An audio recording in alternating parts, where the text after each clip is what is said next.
waxaan ku soo gabagabaynaya maanta waftigan ballaaran ee halkan jooga ee nala jooga ee 4 casho joogay ee saajin waxaan leeyahay waanu israacnay waxaanu soo raacnay ilaa Namibia maalintaanu israacnay bilaada iga daaji kureey maxaan ku raaci maaye markaasaan ku yiri saacada wasiir waxaan ku saaraynaa first class diyaaradda business kan ku saarayna wasaaradda halkaas na raacaysa adduun baan ku soo tusaynaa balina mari wuu tagay 6,000 oo kiiloomitir ayaan wada soconay ayaan wada marnay Namibia 6,000 oo kiiloomitir baan Namibia wada socon wixii la miyaanaynu ma daalo gaariga saasan uga degayna buur baan la tusay banaan baan la tusay xayawaan baan la tusay dhul la degay baan la tusay oo deemaarta dalxiis yaalaasha intii aanu soo faa'iidnay wallahi billahi tallahi inaanay rubceed aanay hayn iyagu waxaad lagu daldalaya ummaddu ku sii socotay ee diyaaraddu dadka dejinaysa mid kale qaadaysay rubceed ma yahayn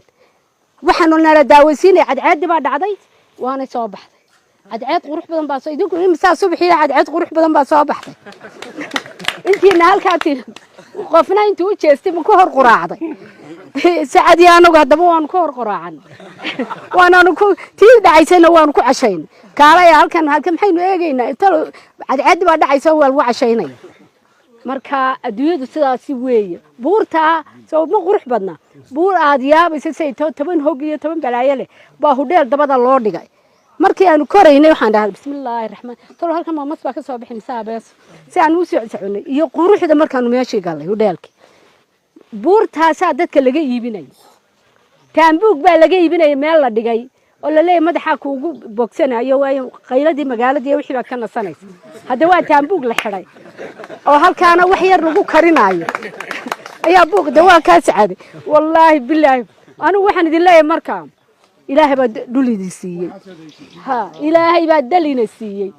marka sida u sii socoto ama saa u socoto midba midka kale uu ka daran waa mid bad leh oo badda la tagayo waa mid bari leh waa mid buura leh wax kastaba